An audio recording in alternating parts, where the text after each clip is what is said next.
Welcome to Amidon Planet. I'm your host, Joel Amidon. Thank you for joining me in this never-ending quest to learn how to teach better. Today on episode 108 of the podcast is a return visit from Dr. Sarah-SoonLing Blackburn. Sarah is an educator, speaker, trainer, and now published author. That's right. The book that Sarah talked about on her initial visit to Amidon Planet is coming out in a couple weeks, and it's called Exclusion and the Chinese American Story. It's a middle grades book from the Race to Truth series. So excited that this project kind of goes through the entire process of being published. So knowing that was a long process, we get to hear a little bit about that. But then also too, thinking about how we can use it within our teaching. So excited for this conversation, excited that Sarah was willing to come in, and also excited that Sarah's local. And she is going to be at an event in Oxford, Mississippi, at one of our favorite bookstores, Square Books Jr., and that's on March 26th, the day of this book's release. So excited to hear about the book, excited to hear about the event, excited to hear what she's learning, what she's thinking about, because and also too, just kind of threw in some impromptu questions at Sarah, and it's awesome to hear her using her expertise in order to respond in some situations that happen to some of our teachers. So I'm not going to delay any further. Let's get into it. But actually, we're going to be talking about a book. And if we're going to talk about a book, just know that, one, the book's not out yet. So, get it. So go ahead and pre-order it. But we are not going to communicate, obviously, the entire value of the book. I'm going to go get the book. And I encourage you to as well. So just know that there'll be links in the show notes where you can go and pre-order the book if you're hearing this before March 26th. And if after, where you can go and purchase it. And one thing I did mention later on is this is a very affordable book. And it's so cool that, again, a project that she poured so much of herself and her time and her expertise and love into is going to be available for a pretty reasonable price. So just going to put it out there. And also she made this shout out later on in the episode. And I want to do the same thing here, is support your local booksellers. And if they don't have it on their shelves, if you're going to go pre-order it at your local bookseller, ask. Go. You can always ask and say, hey, when this comes out, can you order it for me and get it here? Because I want to buy it from you, the local bookseller, and rather than a big box store. So go and do that. Anyway, here's my conversation with Dr. Sarah-SoonLing Blackburn about her new book, Exclusion and the Chinese American Story from the Race to Truth series. Sarah-SoonLing Blackburn, thank you for joining us on Amidon Planet again. So how are you? I'm great. It's so good to be back, Joel. Oh, yeah. And so kind of I guess not a full circle moment, but just a revisiting moment. I think we were talking about the book that is coming out in the near future on your last episode. Is that right? Were you talking about this book way back then? I did mention it and just, said like, oh, be on the lookout in the future at some point. And now that point is here. How does that feel? That's a long time for a project, to come out. I've had some papers that take a long time, but this is kind of cool that it's going to be something that you've created is going to be sitting on the shelves for people to purchase and people to put in their lives. I don't know. How does that feel?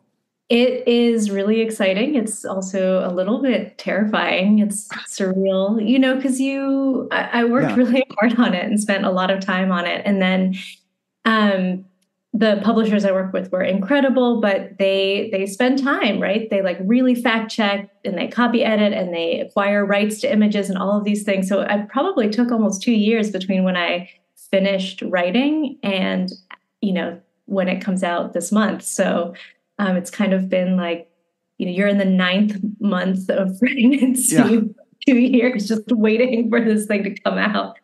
Yeah. 9th month is almost like a baby, waiting for a baby to show up. But but before we go any further, let's mention the title. So Exclusion and the Chinese American Story, and it's a part of the Race to the Truth series. So I guess let's, maybe back up a little bit. Let's talk about the book. How did the book come to be? Given all the time period that it's gone on, but how did this book, how did it arrive? Yeah. So the series that it's part of is Race to the Truth, which you mentioned. And the series aims to tell, truthful, complete histories of the United States from the point of view or perspective of people whose stories haven't always been centered when those histories are told, and for a middle grades audience. So that's like 9, 10, 11-year-olds. Of course, younger kids can read it, older people can read it, but that's kind of the target, the core. And so the first books in the series were already in the works with authors when I was brought on to write this third one, which is about Chinese American history. And so each book has a central theme. In this case, it is exclusion, but it also really focuses on the counterpoint to exclusion, which I would call belonging, and kind of this idea of Chinese Americans or Asian Americans writ large, really becoming Americans, and what that story is. So it was kind of a tricky process because like many Americans, I didn't learn any of this stuff when I was in school. So that was both a daunting prospect, right? Like, how do I make sure that I capture this? But also really exciting because thinking about, okay, for kids coming up today, them getting access to histories that maybe we didn't have when we were in school ourselves. Yeah. I mean, and it's not like, maybe I had the similar background too, as well. Like I took world history, I took US history, and the stories that, I just could read an expert and listen to an excerpt on the website for the book. And like, there's background that I completely unaware of. Right. But it's not like I wasn't educated, but wasn't a part of the histories that we were being told. And so like, it's definitely filling a need. And so what was that sort of feeling, being like kind of approached with, hey, you're kind of revealing something that maybe the kids are not being exposed to? Yeah. So the brief itself was kind of like, okay, I want you to tell the story of Chinese American history and be really honest about some of the harder pieces of it, racism, exclusion, all of those things that really did happen, and make it fun for kids to want to read. So like thinking about threading that needle was definitely another piece of the puzzle for me. So it was like, okay, there's not a lot out there for this age group about this topic. I need to really boil down a few key themes that I want to be true, because there's no way I can tell all of Chinese American history in one book that is accessible to a 9-year-old, right? Like, what do I pick and choose? So if like exclusion is the primary historical lens, then I wanted to make sure that I told as many or even more stories of people who resisted that, stories of solidarity or stories of people from different racial backgrounds who like spoke up against anti-Asian or anti-Chinese sentiment. And to give examples of individuals that the kids who are reading the book could relate to, see themselves in, or even, want to be like, who they might not have heard about before. So I guess, could you give it maybe an example of one of the, again, of all the different stories that you could have told, like a story that you picked out to tell within the book? Can you just give an example? Yeah. One of my favorites is the 16-year-old Mabel Pinghua Li. She was a Chinese American teenager, lived in New York, and she really cared a lot about the rights of Chinese people, but also the rights of women. So this is around the turn of the century, and she was very active in the women's suffrage movement. So she like met with white suffragists and said, I think that I really believe in what you're doing. Like, how can I help? She rode on horseback at the front of this massive parade through Greenwich Village, and spoke out and wrote articles. She was one of the first Chinese women to go to university, to get a graduate degree, all of these things. And like throughout all of that time, she was a strong advocate, both for the rights of her own people, but also for everyone in general. And I thought that was such a great story to tell because it shows how a teenager can have this power to create change as well. And again, it's a name that I had never heard of before I started this project.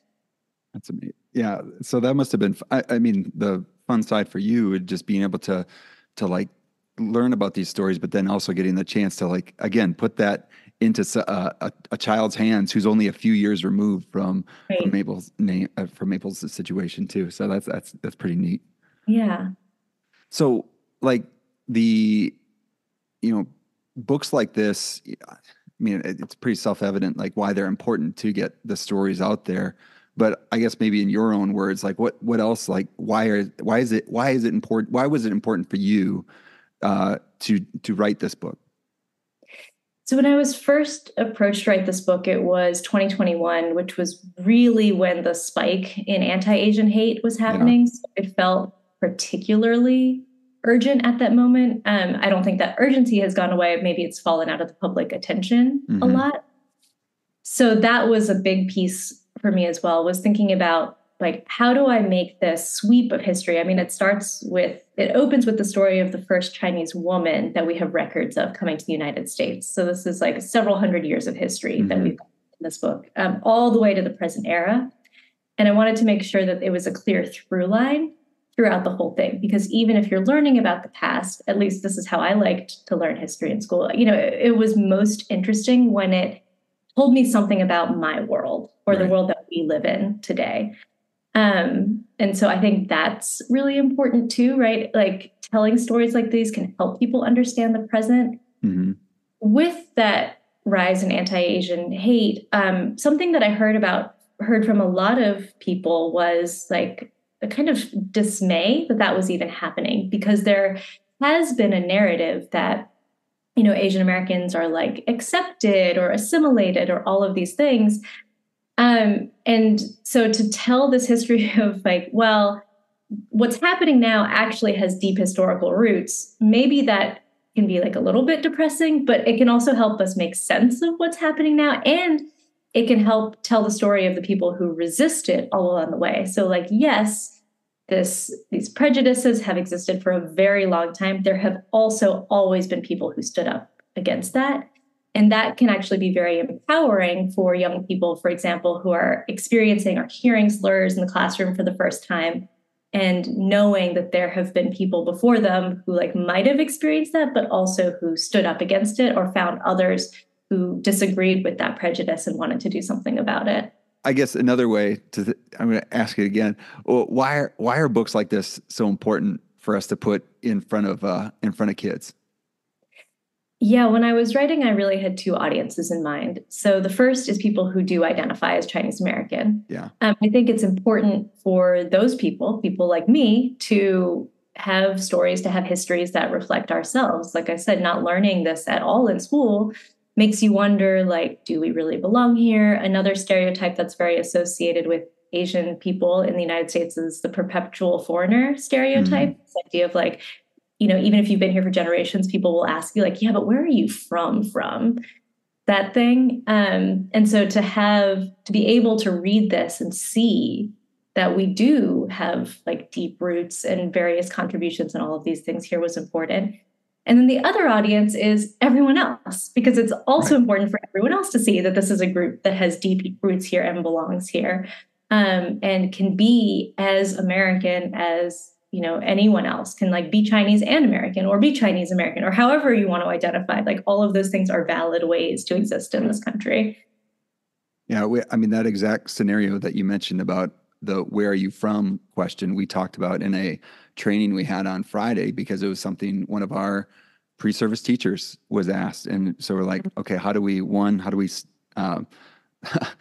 in the power dynamics that exist within a school where a pre-service teacher is trying to learn how to do the job, how do they respond to that? But then also, how do others that might observe such things, like, how do you respond in those scenarios? So like and again, books like this or media like this is gonna hopefully help and shed light on some things. But I guess maybe throw it at you. Like we talked about that in a training, and I know that you're an expert in these sort of things. How would you position that someone to respond to that question if they're in that sort of power dynamics? Just kind of throwing that off the cuff at you.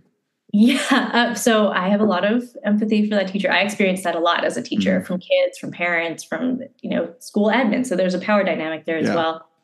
My go-to these days, which is better than, when I first didn't know what to say, and I would just sort of stand there gaping, is just the question back. So like, oh, what do you mean by that? Or like, I'm not sure what you're asking. And that and maybe it feels like playing dumb a little bit, but it usually causes the other person to think about what they're saying and then restate it. Because when they restate it, they have three choices.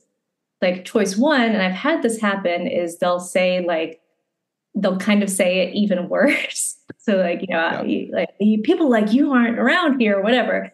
Okay, now you know where you stand with it, and you can kind of at least engage on that, or you know what's going on. Choice two is like they really meant something else, but because of your identity, your experiences, like you're perceiving this as a question about race or about identity in some kind of way. And so then you can kind of like engage with what they meant and maybe say like, hey, when you first asked me this is how it came across. So you're helping to kind of educate. And then choice three, the thing that most likely happens when you ask a question is they catch themselves. Mm-hmm. Oh, well, I mean, and that is often easier in a situation with a power dynamic than being like, oh, don't you know, or feeling like you have to fix or educate everyone. Because most people, if you ask a question, they can kind of realize how it might have come across. Yeah. Yeah. That separation between intent and impact, like, yeah, right. But then too, like reflecting their question back and saying, is this what you're asking? It's like, yeah, right. when you hear it from this side, it sounds a little differently. Right. Well, thank you for doing that. I appreciate you. Like, and that's the thing too, is like, here in Oxford, we've had at University of Mississippi School of Education, we've had the pleasure of being blessed by your presence, and which is cool. Cause like recently, I was talking to, and I've mentioned this to you, but I just wanted to thank you in this, whatever this public forum is, like where you came in and talked to Dr. Livingston's class. I'm guessing about, I know she likes to talk about literacy, so I'm guessing it was something to have to do with books and maybe books and talked about history. Oh, there we go. Fantastic.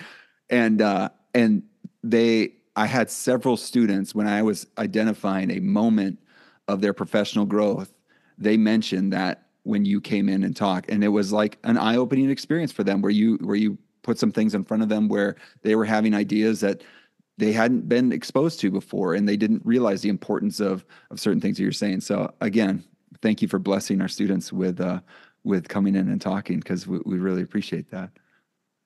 There's nothing better than working with pre-service teachers. Sometimes like it really just is so heartwarming and inspiring, and gives me a lot of hope for our future. Yeah. Yeah. It's I've got a good job. I like it. So, so speaking of teachers, let's say teachers get access to this text, your book and the other books in the Race to the Truth series. How would you suggest teachers incorporate the book into their teaching or their classrooms? Yeah, something that I really like about these books is because they're written for middle grades level, they are useful to incorporate even with older kids. So a lot of times you might not, depending on the topic, have the opportunity to bring it in unless you're teaching middle school or high school even. But it is always easier to use a younger grade text with a high school kid than the other way around. So I taught high school English for 1 year, and I regularly used like a picture book to illustrate a complicated literary criticism topic or something, just because that was a helpful tool to like get the concepts with the students. And then of course we could ramp it up from there. So that's one thing. These books have questions in them, which is something that I appreciated. So at the end of every chapter, it poses questions to the reader, which is a thing that, of course, educators or parents who are reading these books with their kids can use right away, or even be structuring projects or writing prompts around as well. So, for example, in the opening of the book, we talks a little bit about origin stories. And then at the end of that chapter, one of the questions asks you about, like, what are the origin stories that you've heard? Why are some origin stories told more often than others? What are the impacts of some origin stories being told more often than others? Questions like that. So it takes like the exact content of the book and kind of gets the reader or the learner to think larger than that. Nice. Something else for teachers to know if they are interested in using these is I really tried to focus on stories of individuals wherever I could. It wasn't always easy. The historical record is not always great, particularly because I wanted to tell the stories of more lesser known people. And so there were times where I had to make choices about who to focus on, because again, you can't get everyone in there, but as much as possible, not like the big important name that you might have heard before, but just a person and what was their experience. As part of that, I also wanted to tell like a broader regional story. So a lot of our association with Chinese Americans is like in California, maybe in New York, right? Like in Chinatowns. So it was important to me. There's a whole section about the Mississippi Delta Chinese in this, right? It was important for me to find stories of other places, and particularly, this is my bias, but particularly our Southern stories, just to show that Chinese people have been like across the United States. And I think for educators who want to look at these, like finding some of those stories would be great in the classroom, because then you can ask the learners like, okay, what other stories might you not have heard about this group or about other groups?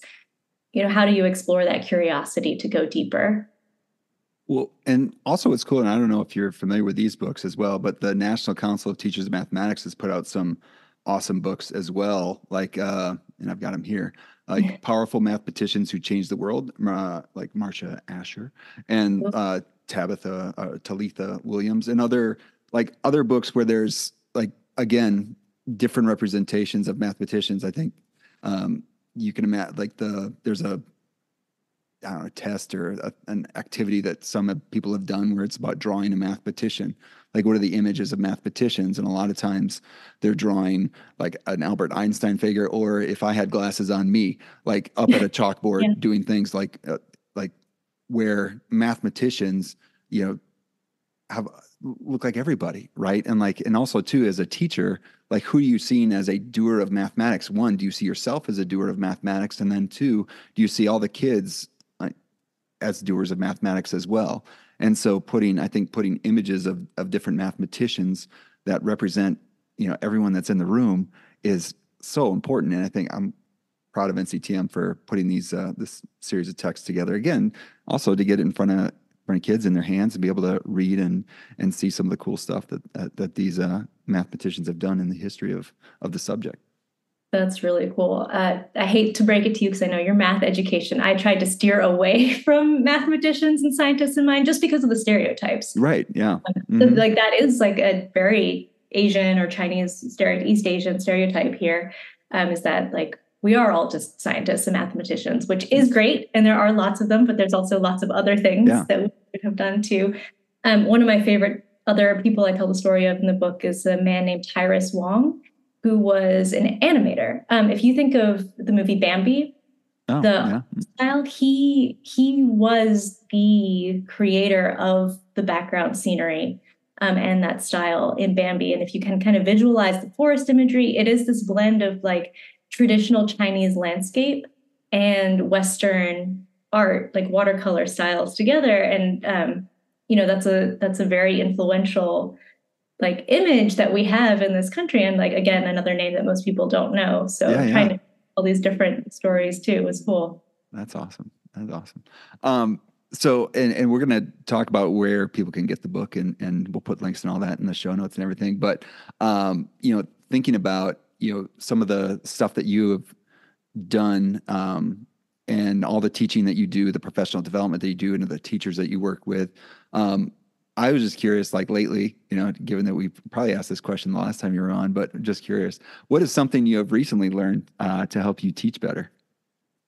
I don't know that I've learned it because I think that implies mastery, but something I'm working on. There you go. Is translating really big, complicated ideas to younger audiences. I was thinking about how as a teacher, so I was an English major, and then I went into education. And then when I started teaching elementary, I mostly taught 3rd and 4th grade, and I taught all subjects. And I found that I sometimes had less success with like ELA instruction than I did with math, science, history, the things that I hadn't studied deeply, because I think those were things that I didn't just like get at a super high level, right? So I'd had to, for myself, break down this concept to understand it. And that made it easier for me to then break it down and translate it to a student. Whereas I struggled so hard to explain like double negatives to third graders because I was like, it just makes sense. Like it just is. And, you know, some of them get it and some of them don't. And so then like, yes, with this book, but just in general, I've been trying to think about what are the actual strategies that we use to break down concepts that maybe seem intuitive to us and kind of build that muscle so that it becomes like more second nature. Another example, just because it's on my mind with the writing, was like this book has big concepts, solidarity, racial hierarchies, all of these things. Like, how do we create analogies, for example, that are related to something a kid could relate to break these concepts down? Or how do we, again, use like stories of individuals to help that out? So that's something I've been learning, working on, and would love to hear people's thoughts and ideas on how you do that, because that is something I'm constantly learning and working on. I think that's something you're kind of touched on things with. I'm dealing with that's like the first class where they're learning about like lesson design, lesson planning, or and sometimes, you know, bless my secondary folk, like sometimes it is about these like almost expert blind spots, right? Where, you know, they've been solving, you know, equations or even too, like not when they're designing a lesson. This is something I did too. When I was designing my teaching, I was pretending I was teaching a classroom of me. Right. Yeah. And it's like, they're not all me. Like and getting that to the point where how do I notice the variety of ways that kids are seeing the world or seeing this slice of the math world in this case, differently than I could. And so like thinking about the different things that maybe I didn't need or I didn't use or wasn't exposed to when I was learning about, like, you know, now I talk all about like concrete, representational, and abstract. How can we make something as concrete as possible so that people can understand what we're doing versus, like, you know, again, just dealing with math, like symbol manipulation. It's just nothing but symbols. Then what does that actually look like in the world? What does that look like in a graph? What does that look like in a table? What does that look like in a context? Like, and like, you know, you're actually having the thing like, well, what does this look like in the world versus like just, again, messing around with letters and numbers and on a paper where it just flies over people, and all we're doing could be just training folks to just, you know, stimulus response, like doing things and versus actually thinking about what they're doing.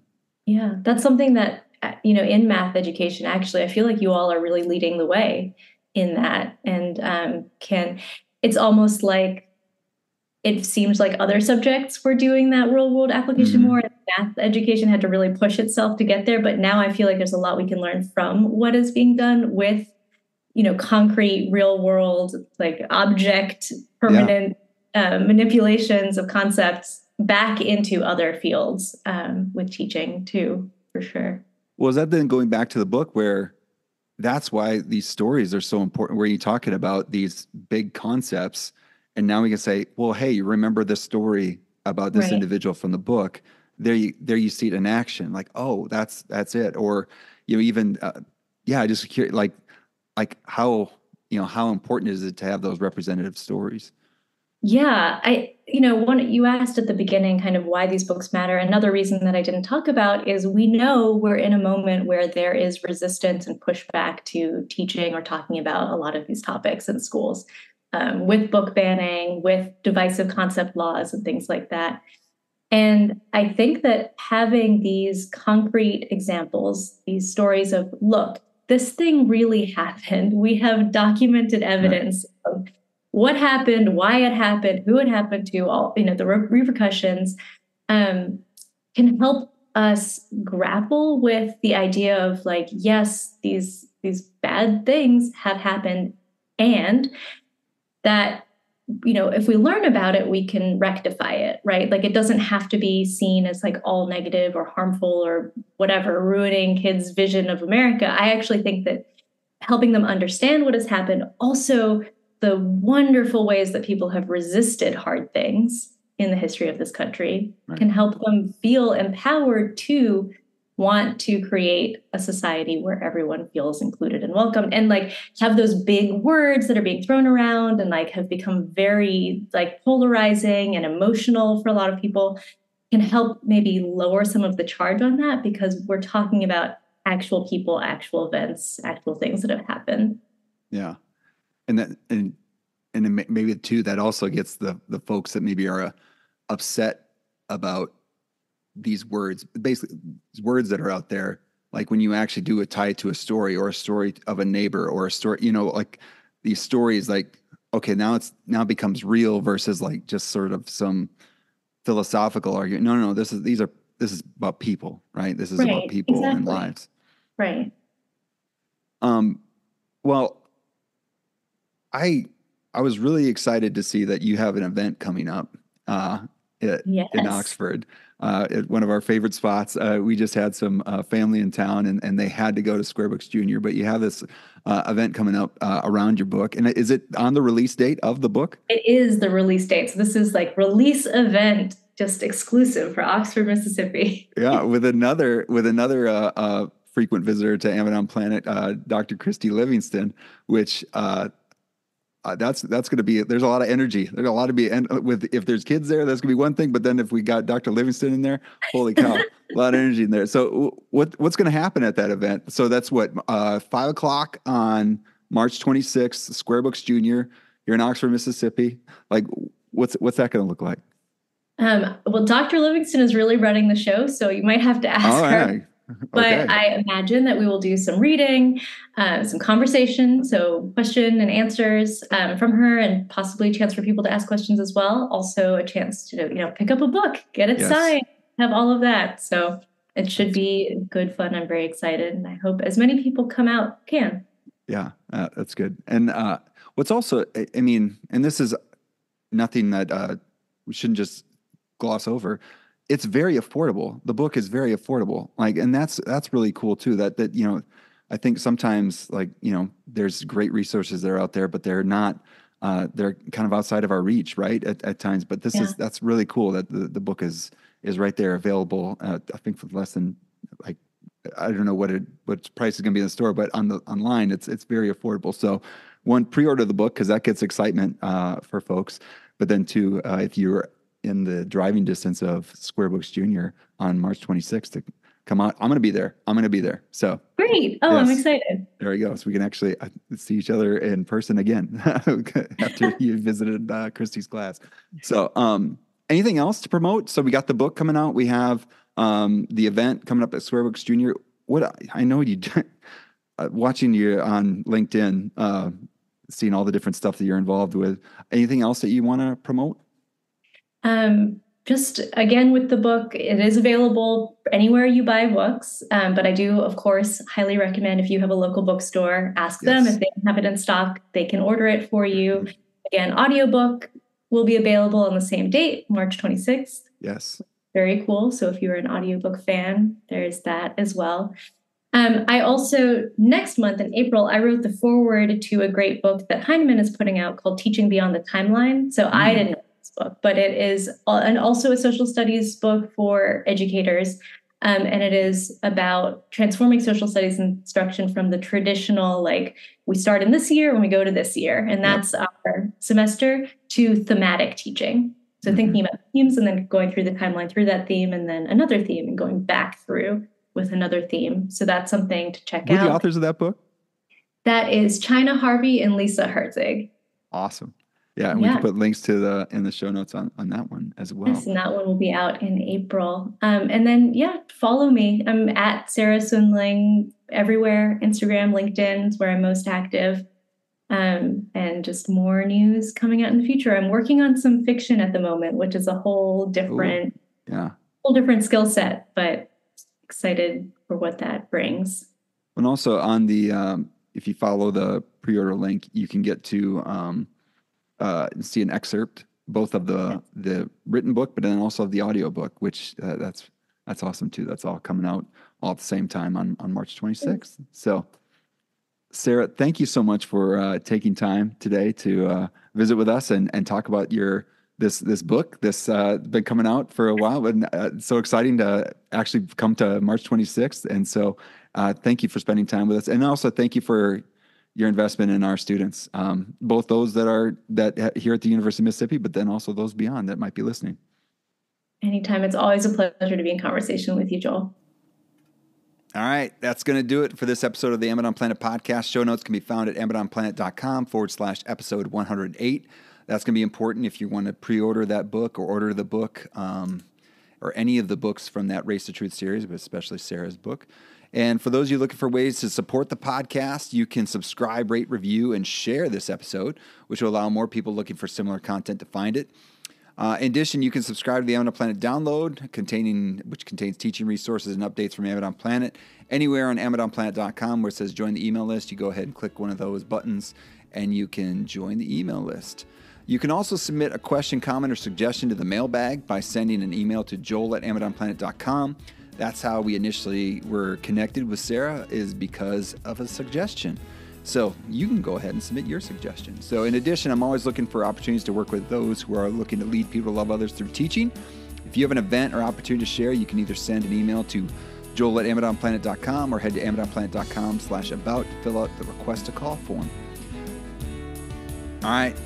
Thanks for spending time on Amazon Planet. Thanks to Sarah for sharing her time and expertise. Thanks to Matt Mifflin for the music in this episode. And finally, thank you to all of you out there learning to teach better and be the good in the world by investing in the lives of others. This world is a better place because you have decided to use the gifts you have been given to serve others. Thank you for all that you do. Peace.